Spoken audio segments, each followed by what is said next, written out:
In just a moment, we'll present Hollywood's top glamour event of the year, the 31st Star-Studded Academy Awards presentations in a special 2-hour program. Then following at 12:30 a.m. Eastern Standard Time, see The Jack Paar Show over most of these NBC stations. Good evening, Mr. Wayne. Good evening, Mr. Holden. Good evening. John Wayne and I are here to welcome you to the 31st Annual Academy Awards. Right. For the next 2 hours, the biggest news of the entertainment world is going to be made right here. Over 500 reporters and photographers gathered in this pavilion alongside Hollywood's Pantages Theatre are going to flash the events of the next 2 hours to nearly 1 billion people around the globe. And now that we've dazzled you with statistics, we'll try to dazzle you with the show. It started at 4 o'clock this morning when the fans began to assemble at Hollywood and Vine outside of the Pantages Theatre. And now that Hollywood's elite have gathered inside the theater, it's overture time. The Academy of Motion Picture Arts and Sciences Orchestra, conducted by Mr. Lionel Newman.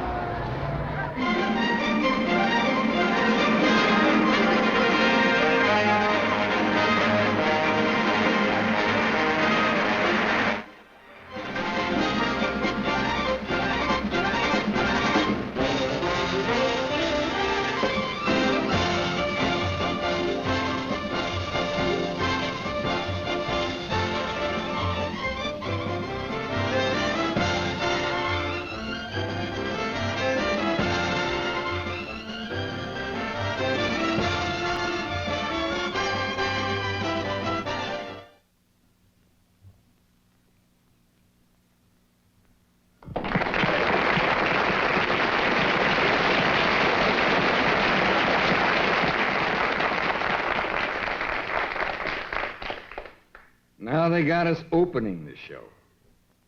I didn't think they were even going to ask us back. It's the wrong spot in the wrong show. And they put us first cause it's a strong show. But they told us it's for the industry, so it's all right with us. They said we'd be just the thing here. And they said they turned down Frank and Bing here. Frank and Bing who? Ah, there's the mystery. But it's all right with us. You can't know how thrilled we both are to be here. How proud to be part of this cast. But one thing is more than just painfully clear. They wanted us out of here fast. Why should we feel obligated? Let them use the ones they've nominated. If you ain't heard, we went and missed the bus. What we should do is cut. It's all right. It's all right. It's all right with us.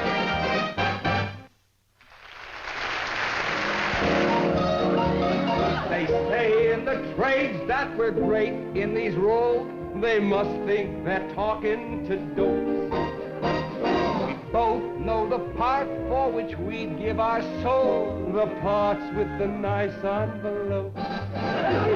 We must run, must be fleeing, cause here comes the man who'll be emceeing. But till next year, may we reiterate, it's great not to be nominated.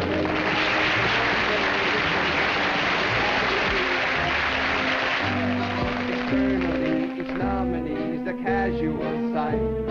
To look at them, you'd never guess they're tense and tight. Well, the best acting they've done this year, they'll do tonight.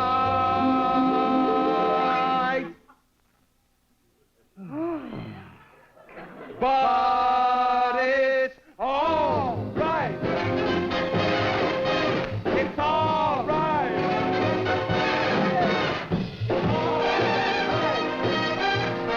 With us.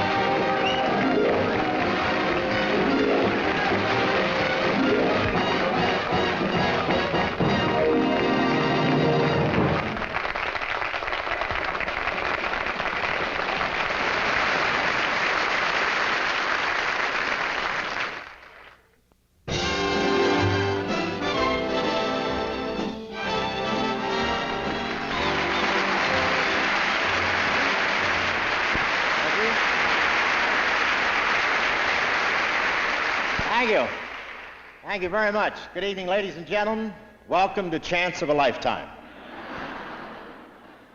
Yes, sir, round and round she goes, and where she stops, only Price and Waterhouse knows. I want to tell you, I hope you all saved your ticket stubs because we're awarding the Oscars by number tonight. That's not true, but didn't feel good for a minute, huh? I want to say this is the big night of the year for Hollywood. All eyes of the world are focused on this stage. For some, there will be glory and applause. For others, heartbreak and tears. But enough about me. I'm used to it. I'm getting to be known as the Pagliacci of the teleprompter. And I don't care about an Oscar, really. I'd rather have friends. Now, for the first time, I have a good excuse for not being nominated this year. I haven't been well.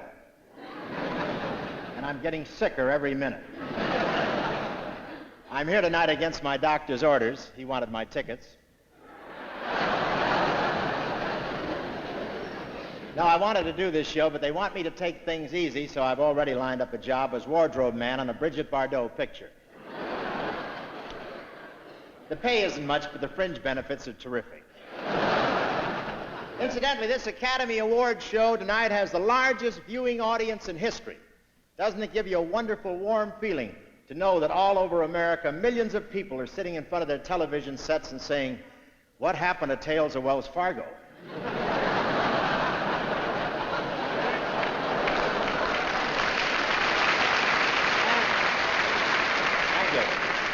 And I do want to announce that the awards may be held up for a few minutes. There's a little trouble backstage.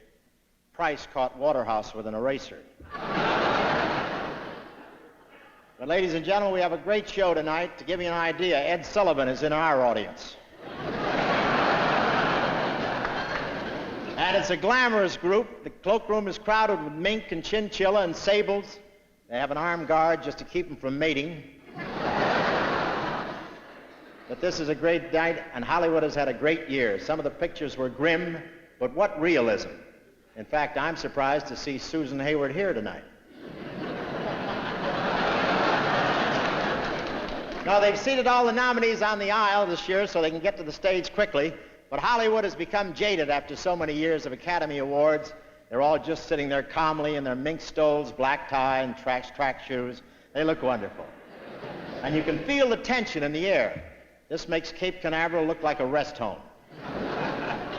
Yes, this is the only show in the world where the best acting is done by the losers. The program tonight will have five master's ceremonies, 5 MCs. What a waste. What'll there be left to say after I steal their idiot cards? Now, I was selected to open the show, and I'm going to be followed by David Niven. That is, if the balloon's on time. And after that, we'll have some amusing remarks by Mort Saul, the favorite comedian of nuclear physicists everywhere. Mort's backstage putting pearl studs in his sweater right now.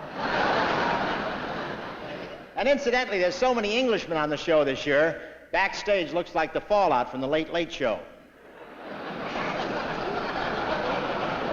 I put a dime in the Coke machine back there and a tea bag came out.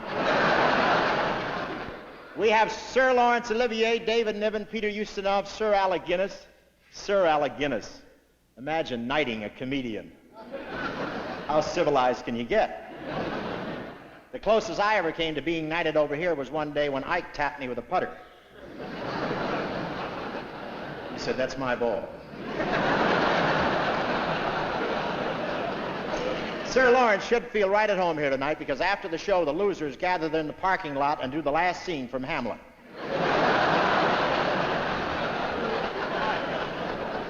We have some wonderful new talent in the show, and Hollywood's always encouraged new talent. And this year we have such new faces as Russ Tamlin, Dean Jones, Ricky Nelson, Maurice Chevalier. Isn't that Chevalier great? He's been smiling for 70 years. Of course, you'd smile too if you put champagne on your Wheaties.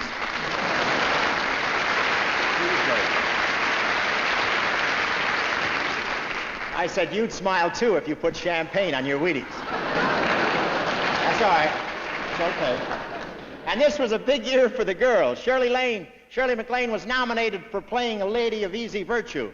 Elizabeth Taylor played a frustrated cat. Deborah Carr played a neurotic who learned about sex. And Roz Russell played a screwball spinster. And Susan Hayward played a narcotic addict who went to the gas chamber.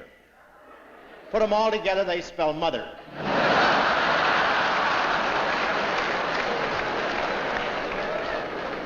And I understand that next year the Academy is giving an Oscar for the best old movie on The Late Late Show. With the old movies on TV, it's enough to make a neurotic out of any actor. You see yourself as you were then and as you are now, and you want to tear your hair out. Only it's too late. I not only have to worry about my future on Channel 4, I have to face my past on Channel 13. And they show those pictures over and over. King Kong has been on TV so often, the gorilla's now doing the commercials. And the way they cut those pictures, I saw an old road picture last night, and Bing and I aren't even in it. It was The Road to Morocco, starring Dr. Scholl's foot pads, Vic Tanny, and a supporting cast of 45 products.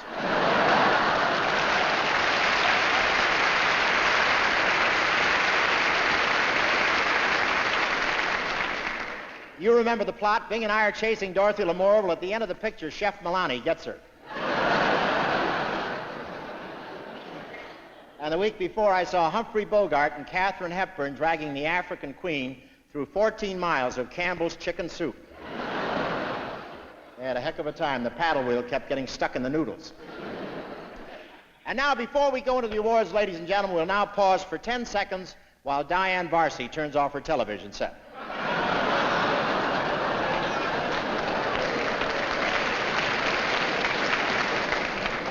Ladies and gentlemen, it's my great pleasure now to introduce one of Hollywood's finest producer-directors, the president of the Academy of Motion Picture Arts and Sciences, Mr. George Stevens, right here.